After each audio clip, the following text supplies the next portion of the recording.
Vous êtes sur BMC Première, il est 7 heures à Avignon, en France.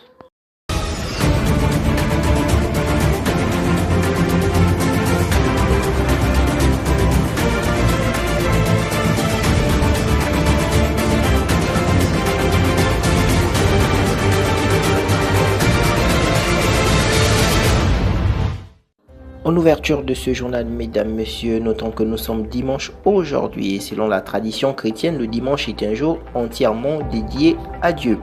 Retenez donc ce que disent les saintes écritures. Tu ne circuleras pas en répandant des calomnies parmi ton peuple. Tu ne dois pas attenter à la vie de ton semblable. Je suis Jéhovah.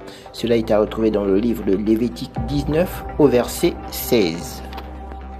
Partons en France où plusieurs millions de Français votent depuis ce matin dans le cadre des élections législatives anticipées. Aux dernières nouvelles, l'extrême droite caracole toujours en tête des intentions de vote. Ces intentions vont-elles se concrétiser? Réponse ce soir après le scrutin. Les Mauritaniens, quant à eux, étaient aux urnes hier. Près de 2 millions de Mauritaniens étaient aux urnes pour élire le nouveau président de la Mauritanie. Le président sortant et 6 autres candidats étaient sur la liste de départ. Près de 4000 bureaux de vote étaient ouverts à ce sujet. En Allemagne, le congrès de l'AfD se tient dans un climat tendu à Essen, dans l'ouest du pays. Près de 600 délégués et 600 invités sont attendus à ce congrès de ce parti de l'extrême droite allemande.